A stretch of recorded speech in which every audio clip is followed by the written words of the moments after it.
start with the most obvious question after this presentation, which is perhaps the greatest contradiction of capitalism, the fact that we are exploiting the planet until death. So obviously it doesn't make sense. It is the only planet we know of. It's the limited amount of resources.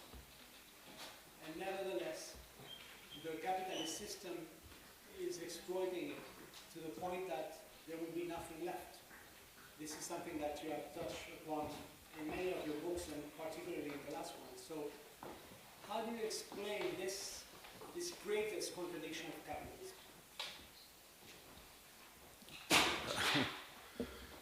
That's another book. Good idea. I'll do it. I think, you know, I'd like to be a little bit careful about how we talk about this. Human beings have always used their environment in both constructive and destructive ways.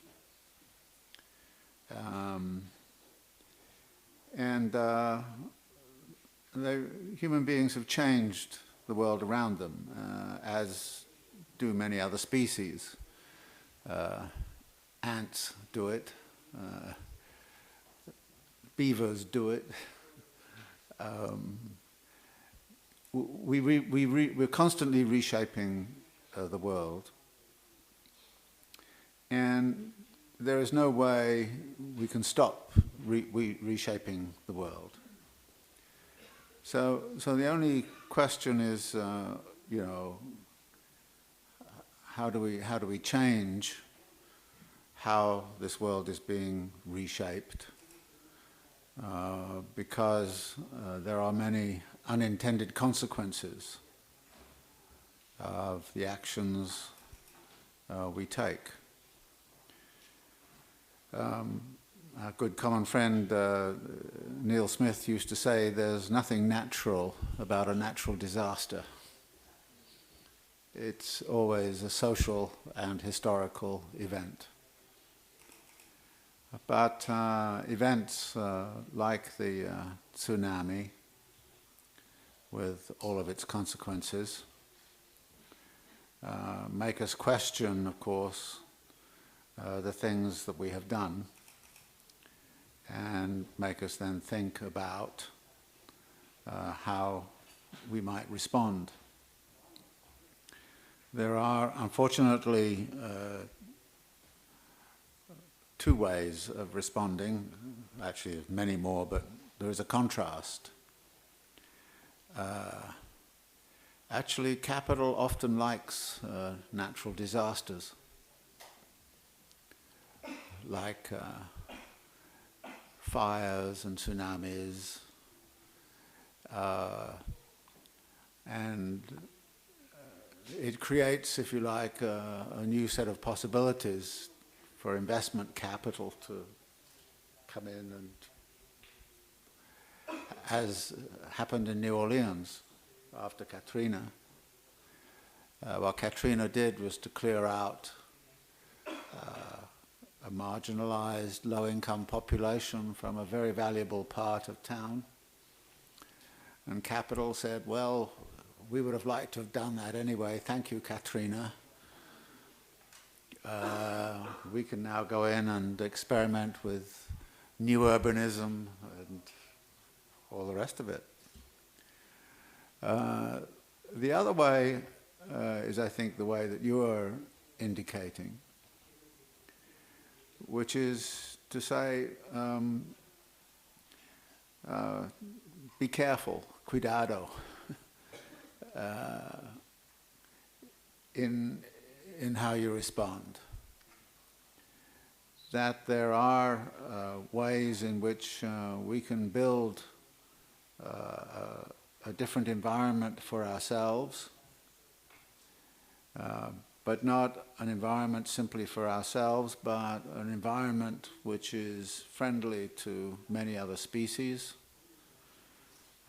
which opens up new possibilities, because capital, at the end of the day, doesn't care about the environment. Capital can survive many environmental disasters, but what we see, and is I think so touching about your presentation, is that it actually draws attention to the consequences for people. And I think what, in some ways, from very different perspectives, you and I have in common is that in the end it's the qualities of daily life and how we live that life, that is what matters. And when you say that context is everything, for me that is also true, that the context in which things happen should teach us a great deal about how to respond in ways which are not so alienating. And if I focus on, in my book, on the question of alienation, it's alienation from what I might call a deep aesthetic appreciation of the world we inhabit and the environment we are creating, which I think is missing from the responses to the tsunami, missing from the responses to Katrina, missing from the disasters that have often overtaken urban areas. And I think that when we look at the responses in New York City to Sandy, we see again a two-sided response. And again, it comes back to me, the question of a rebuilding after Katrina or Sandy or the tsunami. Is it exchange value that's going to dominate? Or are we going to think about the use values that people can construct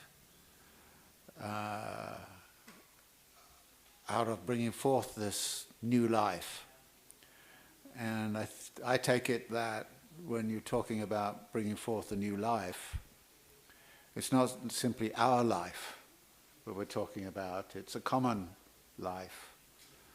A common life in which life in general is what we are trying to affirm, not simply our life, our immediate life, but the life around us in such a way that we can live in a decent living environment in which a common life of many different species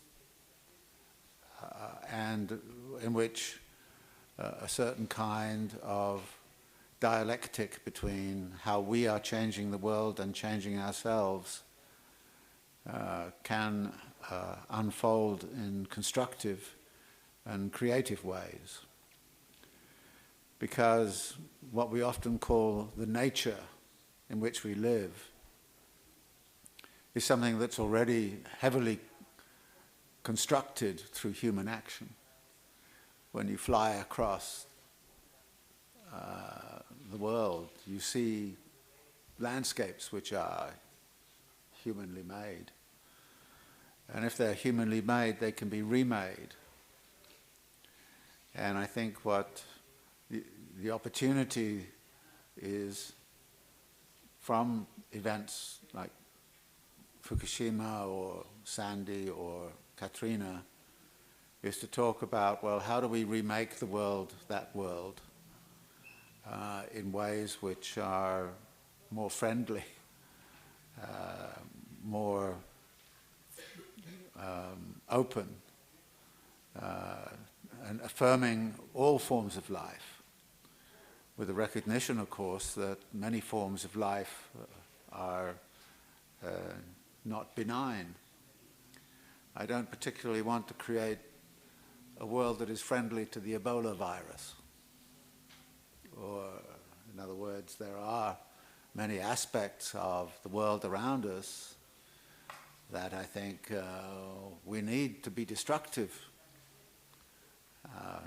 in relationship to them, and have to be so because human existence depends upon us controlling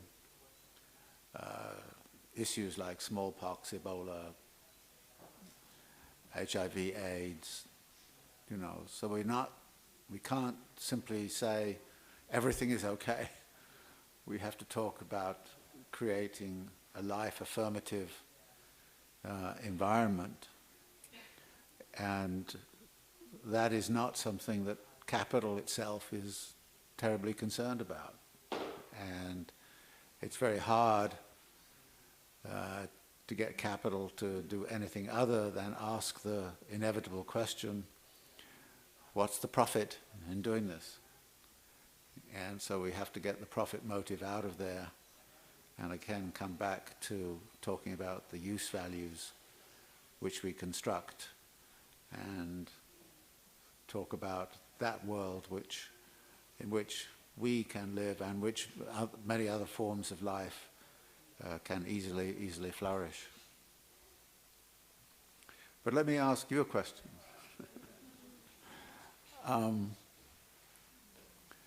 I've talked about what's intriguing me. I've talked about these social movements that have erupted over the last 15 years. And in the middle of it, often now there is a leading role for lack of a better word, I'll call cultural producers. That the people who took the lead in Gezi Park in Istanbul was not the working class, it was not the common people, if you like. It was people coming from architecture, from the cultural world. And it seems to me that many of the social movements right now are animated by people of this sort, and I think there's a very good reason for that, because those people who are most, I think, alert to urban context are exactly people working on these sorts of questions. So there is, if you like, an urban art form, an urban cultural movement which is highly critical of the world in which we live, and which is also taking the lead in many of these protest movements.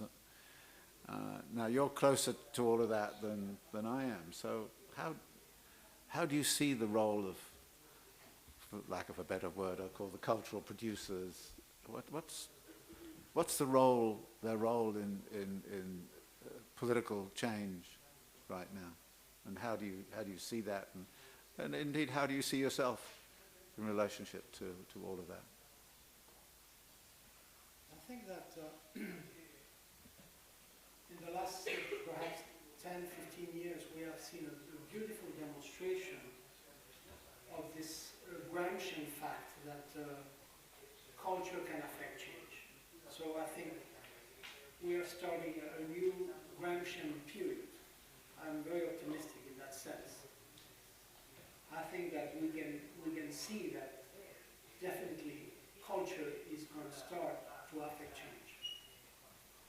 And this is because all these cultural producers have discovered the power of creativity to affect change. And I believe in creativity as an essential tool to affect change. And there are many case studies that demonstrate that. It's only through creativity and through the intelligence of the objectives of these creative movements that change has been achieved. For example, I'm a great admirer of the, and we have discussed this in New York, of the model of the Chilean students and what they have achieved. I'm impressed by the fact that because they could not control the narrative, they had all the media against them. They started controlling it through creative acts. And they transformed the city in a stage. Without violence, with creativity. And they made a difference. They got noticed. And they reached the point where they sat with the president. And they reached the point where in the last elections, every single candidate of the 9 candidates for the presidency had to incorporate their demands in their programs.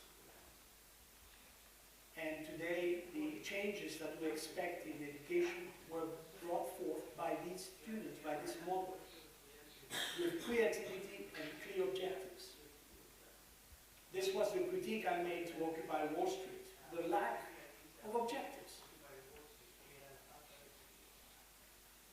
Now, as you know, 4 of these student leaders are now seated in the chambers of Congress. And we will see how they fare in the so-called political world. And there was an interesting movement against that, against incorporating themselves into the world of politics, which is an interesting thing to discuss also. Where would they be more effective? Within the political world or within the world of academia and culture? I strongly believe in the capacity of culture to affect change. And I think the recent events have demonstrated that. If I may go back to you, you mentioned Ebola.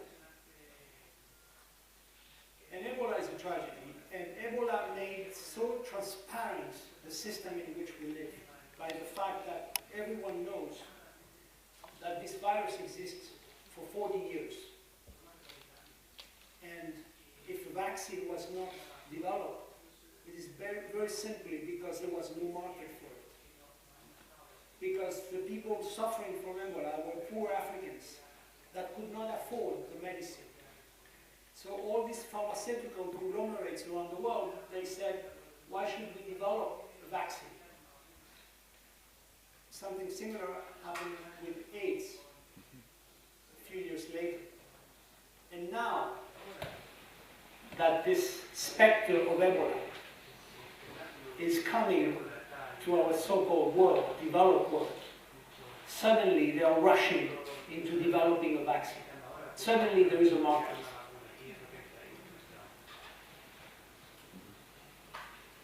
And the transparency of the system with the Ebola case was disgusting, was absolutely, really horrific. And I think the political use of it in the United States was horrific also, that basically, immediately the Republicans said, see, President Obama doesn't defend our borders. And literally that entered into the last election. The fear of something coming from outside was used as part of the general attack. I mean, I'm no admirer of Obama, but to blame him for it is kind of crazy. But I think it then works. And for the political process, which was cutting all the money to the Center for Disease Control and National Institute of Health, might have been able to create a public market to force the pharmaceutical companies to do something.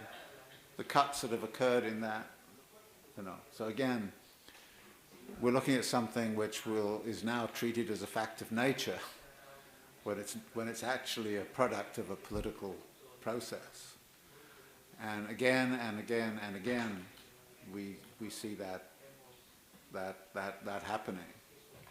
And this again would say to me that, we should be so much concentrating on, the use values rather than insisting that the only system that actually works adequately is an exchange value system when that system can't even provide affordable housing for the mass of the population in the United States.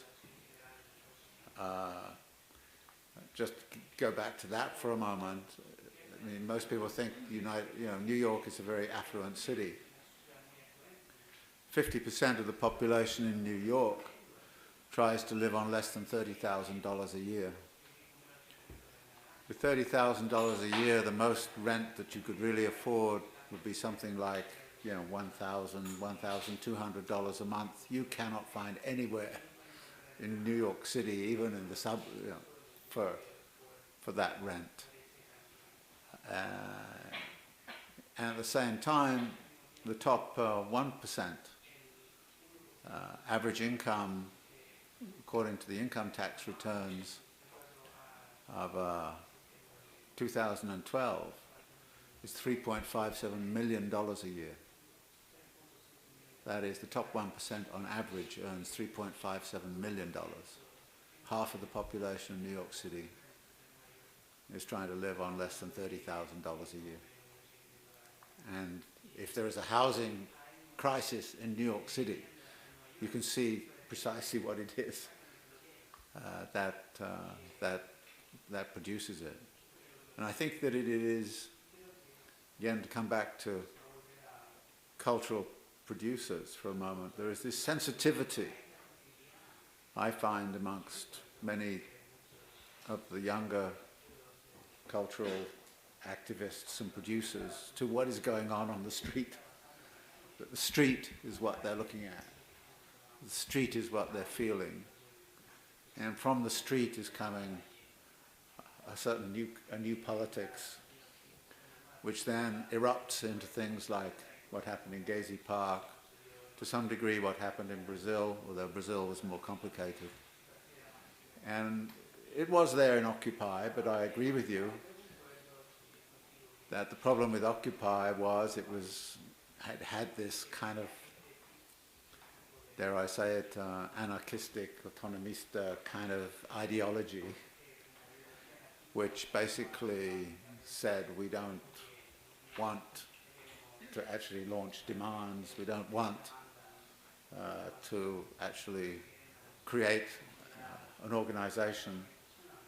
And also there is this fetish belief that horizontality is the only form of organization that really matters.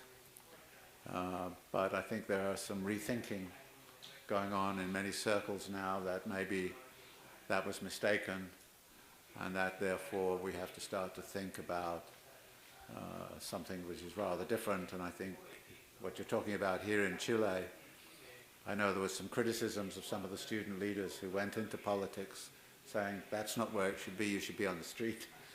But you have to be on the street, that's true, but you have to also be in politics. If you're not both places, what can happen? I read the New York Times this morning very early, and as you know, the Republicans have recovered both chambers of Congress. And so Obama has 2 years left, and he's going to have to try to govern, and we know it's impossible with Republicans dominating the Congress. So what does it say about the country in which we live, and what does it say about the next 2 years of Obama, which has accomplished, as we know, so little, and now a country controlled by Republicans? Well, first off, I think it's very important to recognize that only 40% of eligible voters voted. So 60% of the population that was eligible to vote did not go to the polls. Republicans, at best, won, say, 23% of the eligible vote. They will claim this is a political mandate, but I've never understood how you could claim a political mandate when you actually only got 23% of the eligible vote. Maybe, at most, they got 23. Maybe the count would be they got, 21. I don't know. So I don't think this says anything about the country except that most people in the country doesn't believe that Congress matters. And as you know, Obama is very unpopular in the country, but Congress, the approval rating of Congress is below 10%. Only about 8%, I think the Congress is doing a good job. So why bother to vote? Because even when the Democrats had some power, nothing happened. The economy is supposedly recovering. Actually, the profit rate for corporations is as high as it's ever been in the United States. The top 1% has been actually gaining in wealth and power over the past 5 years. The capital is doing very well. The upper echelons of the capitalist class are doing very well, and the mass of the people are doing very poorly. And they're angry, and they're in a bad mood. So I think the election has to be understood in that context. I don't think the next 2 years is going to be really radically different from the last two, the last four. Obama has not been able to do anything because he was blocked entirely by Congress.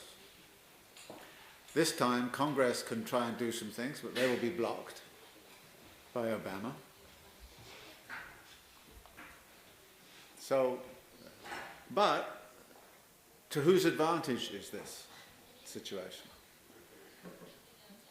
I think that big capital does not want Congress to function. That it actually likes a dysfunctional political process, because it means there will be no tax reforms. It means there will be no regulatory impositions. It means there will be almost nothing that will be done to the detriment of Wall Street and big business. Their power can continue to grow without any political constraints. So this is a great, great result for the top 1% and for corporate America.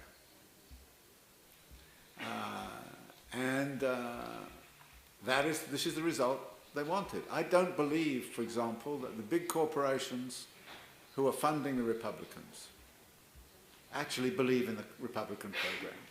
I really don't think they're so stupid as to believe in that.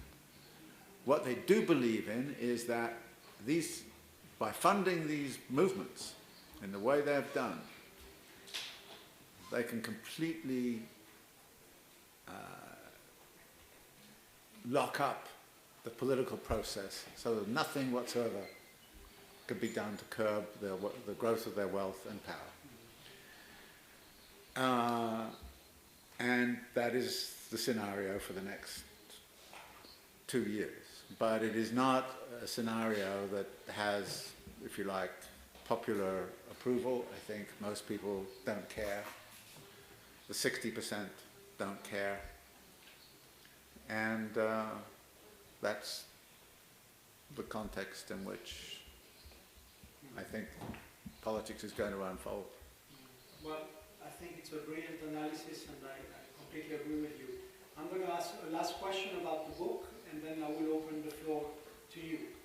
I have the impression, and correct me if I'm wrong, that this is your most didactic book.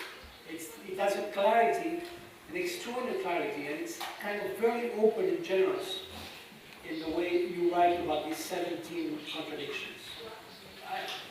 Is that true? Are you trying to expand your audience? Did you want to clarify the mess in which we are, or it's just another book of yours? How do you feel about this particular? Well, I'm constantly searching to write a book that actually really influences people, and it seems every time I try, I fail. So I take another look, and I try and do it again.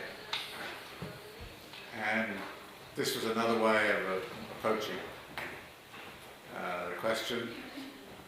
I wrote it as I hoped become a sort of a handbook for people on the left that would frame some of their political thinking.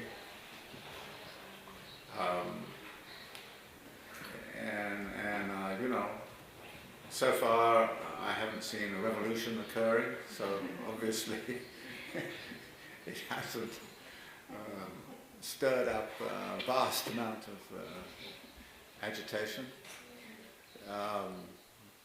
But what can you do except, you know, I think, however, the angle of contradictions is a very interesting one to take. It reveals something in a rather different way than in my former books.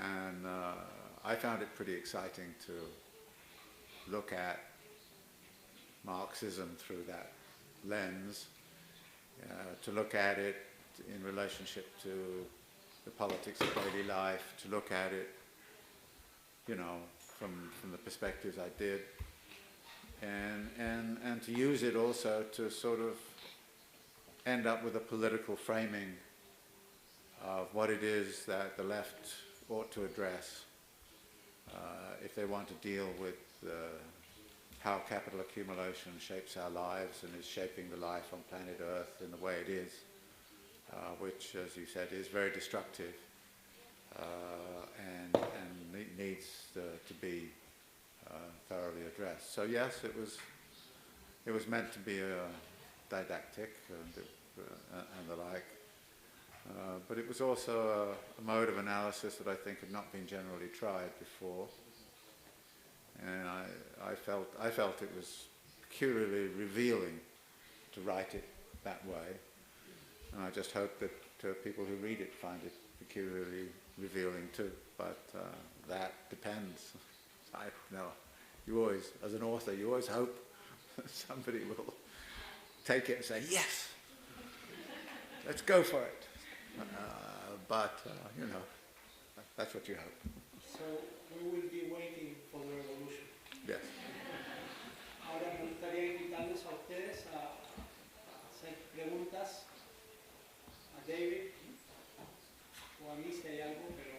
No, una pregunta bien breve. Yo sé que hay brillantes exposiciones, les agradezco a ambos, pero quería una impresión pequeña sobre algunas contradicciones que me surgen, porque en esencia yo creo que hay un problema en relación a que el mercado no resuelve la demanda social o las demandas que quedan invisibilizadas.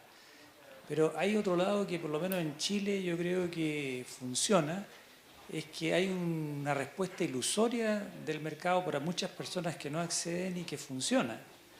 Está todo un imaginario de consumo, está toda una excitación que en el fondo, en mi sensación mediática, incluso dominante, es que si se hacen reformas o si se trata de avanzar, inmediatamente se produce una crítica a las posibilidades de estabilidad o futuro que todos conocemos acá. No sé si se proyecta eso en el resto del mundo, es una de las cosas que... No sé si explico bien la pregunta. Y la otra cosa, Alfredo Jaar, que me parece profundo su forma metodológica y agradecido de esa manera de hacer arte, pero me quedó pendiente una cosa que a mí me inquieta en la intuición, porque un desastre natural, independiente de que históricamente está situado, no se compara a un desastre consecuencia de una guerra y de la acción de Estados Unidos. Y creo que hay un inconsciente que nunca me queda claro si el japonés, dada su espiritualidad o dada su forma de construir el mundo, establece alguna diferencia o en el acto simbólico que tú propones se fusionan las dos visiones. Disculpen lo largo de la pregunta, pero eso era en esencia.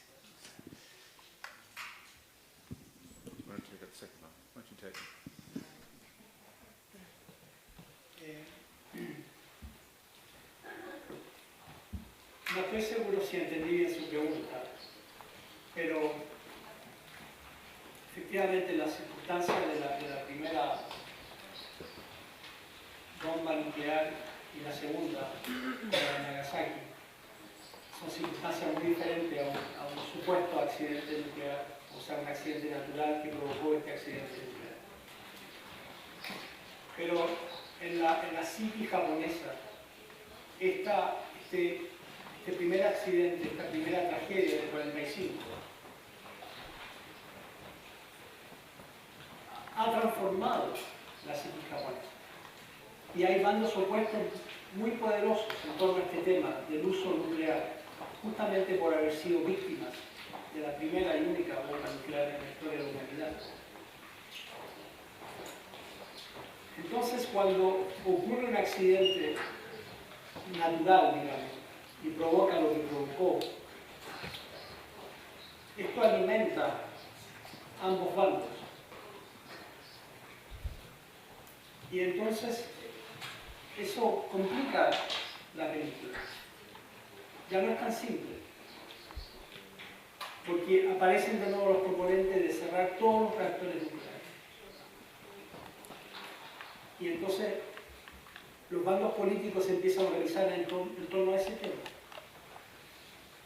Para darle un ejemplo, en los primeros 6 meses después de esta tragedia, todos los bandos políticos se oponían al seguir el uso de lo nuclear. A partir del 7º mes ya había pasado y ahora ABE y compañía están perfectamente apoyando el uso nuclear y racionalizando su uso. Por lo tanto, yo diría, sin ser un experto en Japón, que lo del 45 dejó una huella profunda con implicancias sociales y políticas y humanas, por supuesto, que saben, que están allí latentes y que saben a cada vez de que ocurre una tragedia como esta. No sabía cómo contestarle su pregunta de otra manera.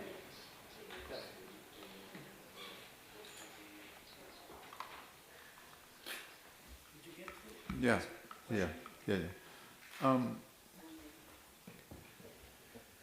You know, there's one of the things that I take up in the book is the issue of what Andre Gortz calls compensatory consumerism.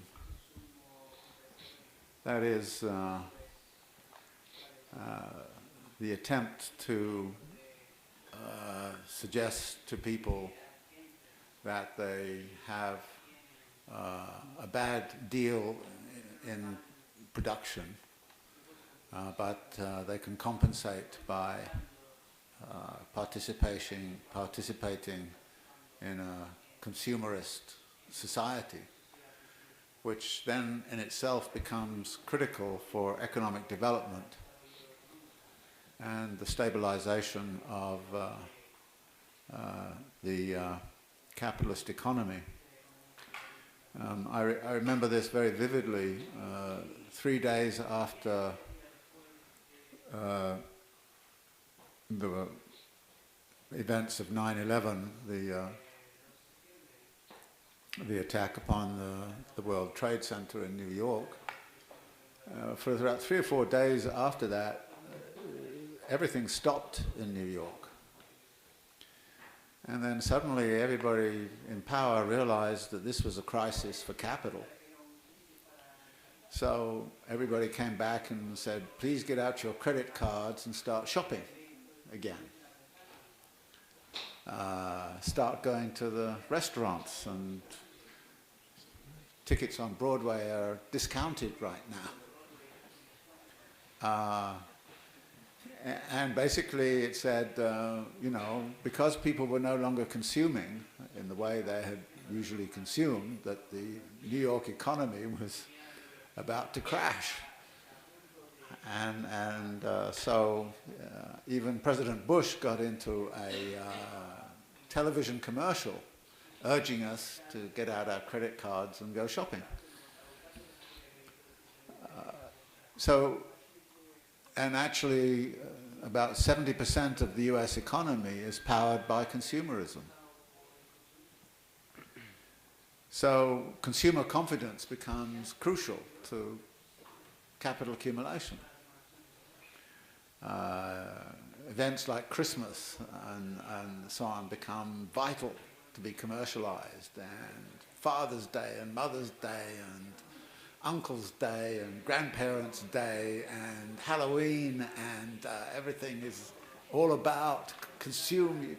You have to have a costume for Halloween. You have to do this. I mean, this is a phenomenal kind of world that is being constructed around consumerism, which in many ways, of course, is supposed to satisfy. But the important thing about consumerism is it's designed in such a way that it can never satisfy. It always leaves you wanting more. It always leaves you empty of, the fulfillment of true desire. So this tension, if you like, between, and this comes into the environmental issue, that if you kind of say to people, don't consume so much for environmental reasons, then the economists say that'll crash the economy. You cannot do that. And so these are the fundamental foundational contradictions.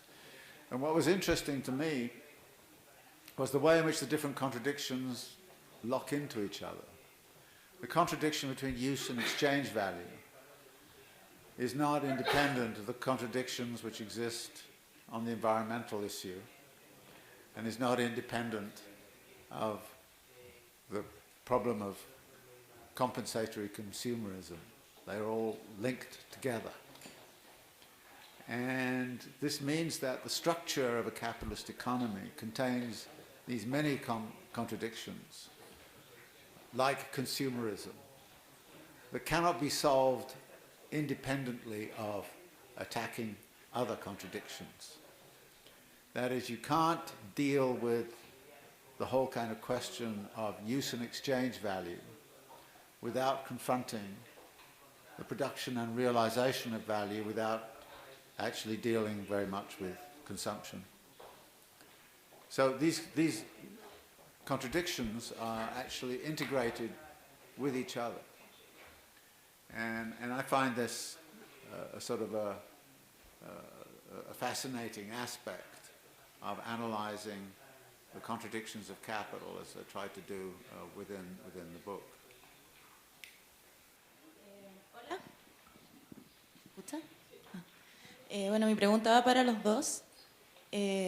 Yo estoy terminando la carrera de artes visuales y también me siento parte completamente del movimiento estudiantil. Estoy muy de acuerdo con que la creatividad y la cultura ayudó mucho para que el movimiento social fuera como tomado en cuenta en toda la sociedad chilena. Mi pregunta va más que nada como una inquietud, que muchas veces yo veo que esta cultura, esta creatividad se toma en cuenta como en estos momentos, como cuando hay crisis o de manera como reaccionaria. Y creo que muchas veces la cultura no se toma en cuenta por esta misma contradicción del capitalismo de que no es rentable. Y creo que hacen falta políticas públicas, planes de desarrollo, porque muchas veces se ve como un fin en sí mismo, no se toma como un medio para las transformaciones necesarias. Entonces mi pregunta va a Alfredo Jaar, como estudiante de arte, hacia un artista, ¿qué puedo hacer yo, qué podemos hacer nosotros los artistas como para que nos escuchen un poco más? Porque a mí me inquieta mucho, y a David Harvey, qué hacer con esta contradicción que existe en la sociedad.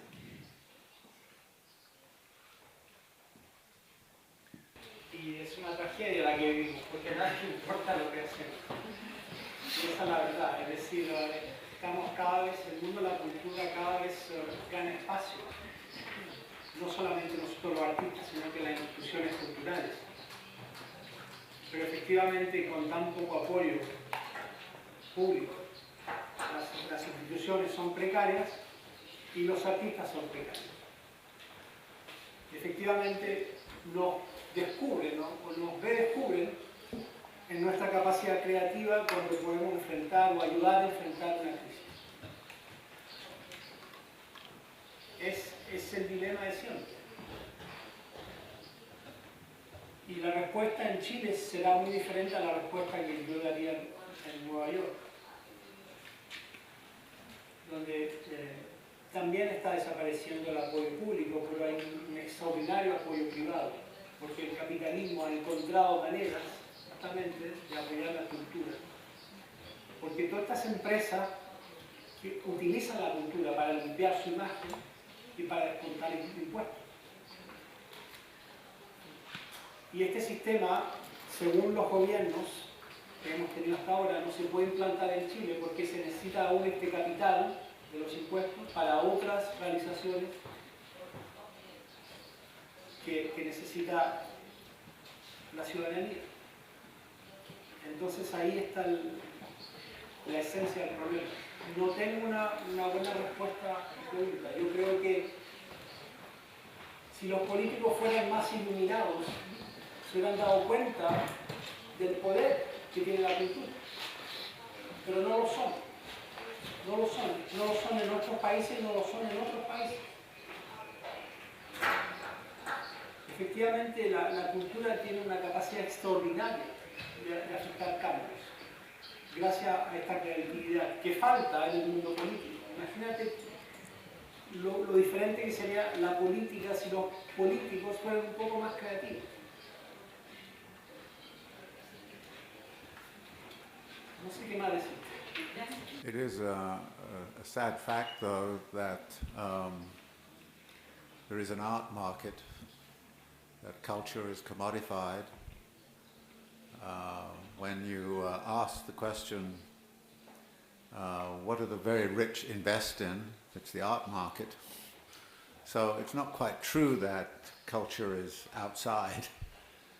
Part of what goes on in the cultural world is outside and part is inside of this very commercialized world, which is, I think, one of the difficulties which besets how cultural producers position themselves in relationship to processes of social change. That creativity can be co-opted and corrupted by the art market. New York is a great place of, it seems to me, of seduction of many people in the art world into commercialization and commodification. But again, we cannot be outside of those contradictions. They are always there. And of course, people have to live. And they have to make, they have to survive. And how people can survive at the same time as they're also using their creativity and these constructive and productive ways towards social change is, I think, a very difficult question.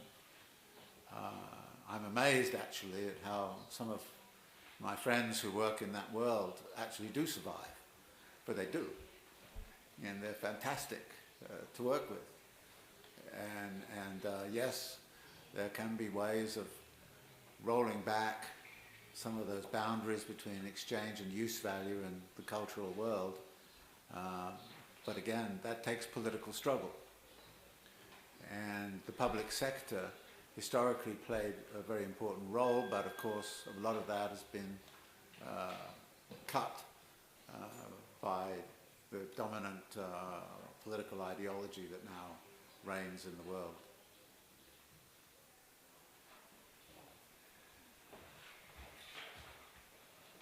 ¿Este trabajo que usted presenta ahora tiene alguna relación o algún tipo de vínculo con el trabajo sobre Salvador Allende que hizo en España? Pensando justamente en que también ahí utilizaba el hecho de la imagen como un elemento que permitía mostrar el trabajo de Allende, y también era un trabajo que trataba de implicar lo que los niños hacían. En ese sentido, ¿no sería un positivo negativo, o sea, los niños ausentes versus los niños presentes, y el discurso del dibujo versus el discurso del dibujo que queda invisibilizado y que queda borrado por el catástrofe natural?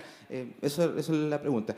Y al profesor Harvey, ¿por qué usted critica el tema de la autonomía como un elemento constitutivo de la política que se está creando en esta suerte de posmodernidad? ¿No sería, por ejemplo, esta autonomía una forma de contradicción con el Estado capitalista que es inherente justamente a la construcción dentro de la modernidad y del desarrollo de formas de control, formas de organización? ¿No sería justamente esta autonomía y esta forma de reflexión un intelecto colectivo, un general intellect que se está configurando y que estaría buscando las formas de organizarse y formas de construir otras formas de acción política? Se lo pregunto porque llama la atención que usted rechace la política norteamericana por un 40% de apoyo, cuando en Chile también tenemos un 42% de apoyo a la actual presidencia, que fue el total que votó en la última elección. O sea, también podríamos decir que acá hay una crisis de legitimidad importante del propio sistema político. ¿Por qué usted le diría acá a los estudiantes que tienen que entrar al Parlamento si dice que en Estados Unidos la sociedad no está de acuerdo con ese Parlamento? ¿Por qué sería válida esa fórmula acá y no en Estados Unidos?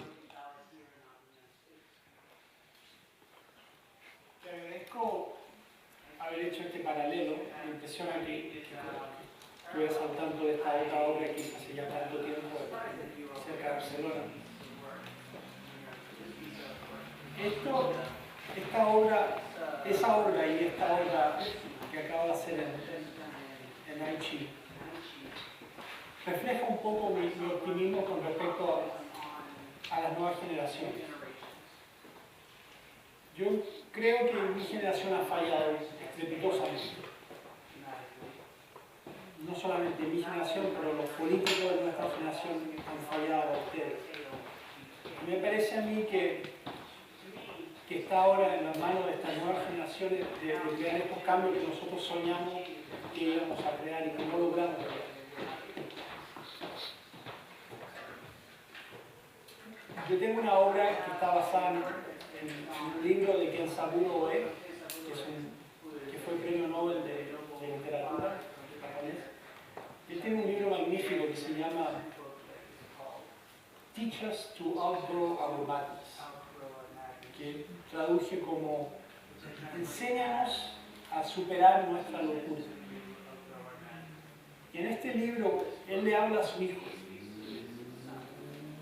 y él le sugiere que, mira, mi generación ha fallado, creo que les toca a ustedes hacer los cambios que nosotros quisimos hacer. Y nuestra generación está todavía en su locura. Y en este caso la locura era la locura nuclear. Y entonces por eso este título tan fuerte, enséñanos a superar nuestra locura. Y yo hice una obra a partir de ese texto.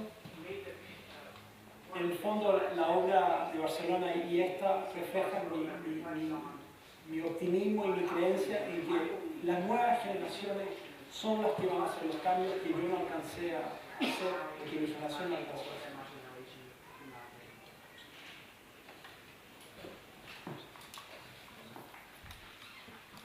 Teaching us to overcome our madness, and we're reminded of Marx's commentary on the madness of economic reason, which Derrida takes up when he talks about the madness of the economy.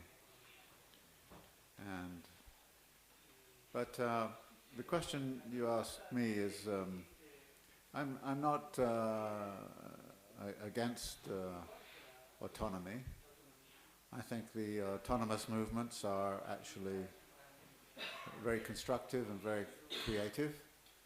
I think the emergence of solidarity economies, various recuperated factories in Argentina, these are all positive moves.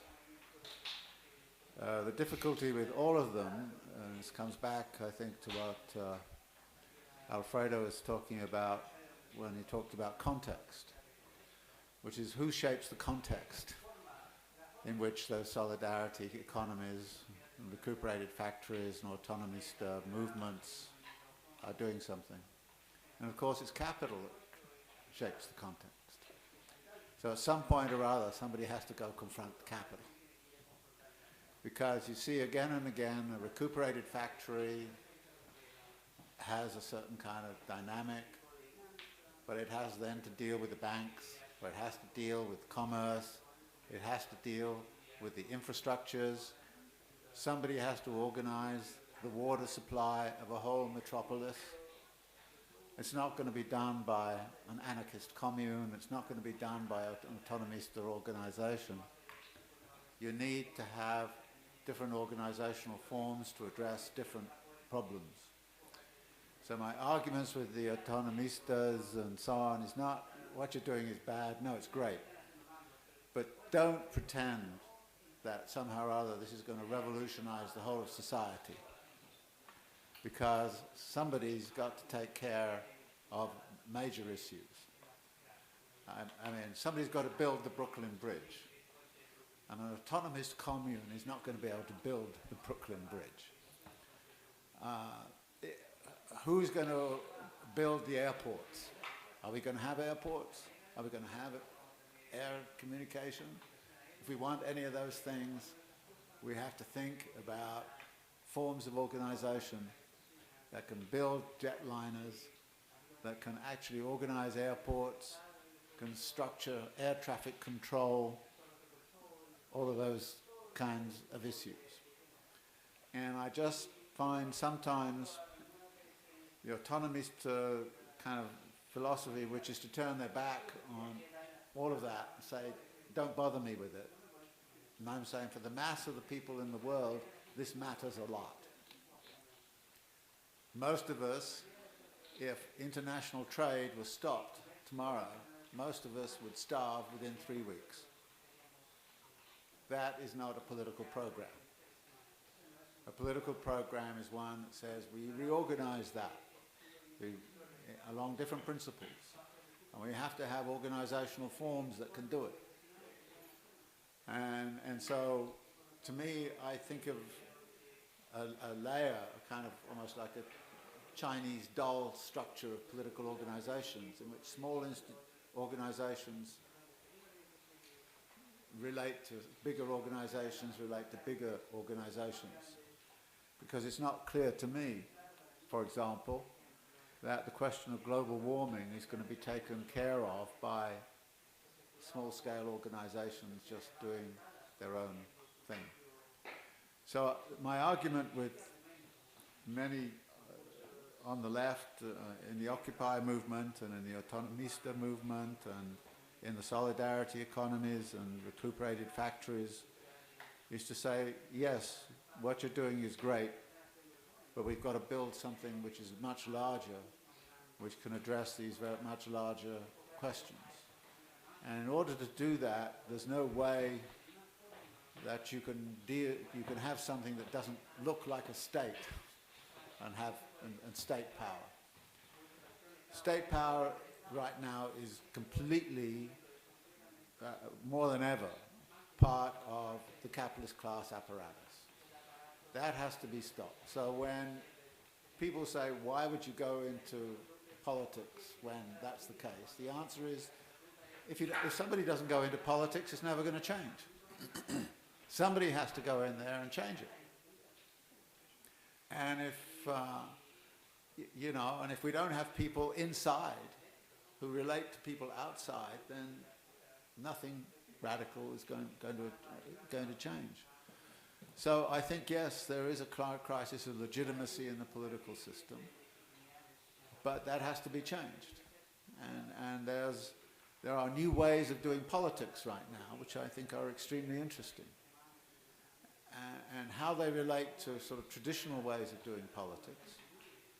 The people on the street are articulating a completely different politics that is articulate than that which is articulated through social democratic parties, which in say, Europe, the British Labour Party or something like that, cannot speak. And most people are extremely frustrated. And out of that comes these new ways of doing politics. But people have to enter into these hostile environments and try to change them. That's the only way, it seems to me, that and have to be prepared to accept organizational forms that say, all right, You want to fly around the world? Then you've got to have something like a federal aviation authority. You've got to have, who's going to, you know, otherwise you end up with a crazy kind of system. And in fact, this is the area in which capitalists typically cooperate. It's not as if, you know, when you, I mean, if you're flying an airliner and the captain comes on and says, I'm an American, we're going to beat that United aircraft to the ground, we're going to get there first. Would you feel very comfortable trying to, you know, fight to get on the runway first? No, it's cooperative. It's collaborative. It's organized, actually. And the left has to take up the idea. It's got to be, or take over some of those collaborative, cooperative structures which are already there within capitalism because capitalism can't do without them. In fact, about 50% of capitalist activity is collaborative and cooperative around actually many of the wrong things. But we do it in a different kind of way.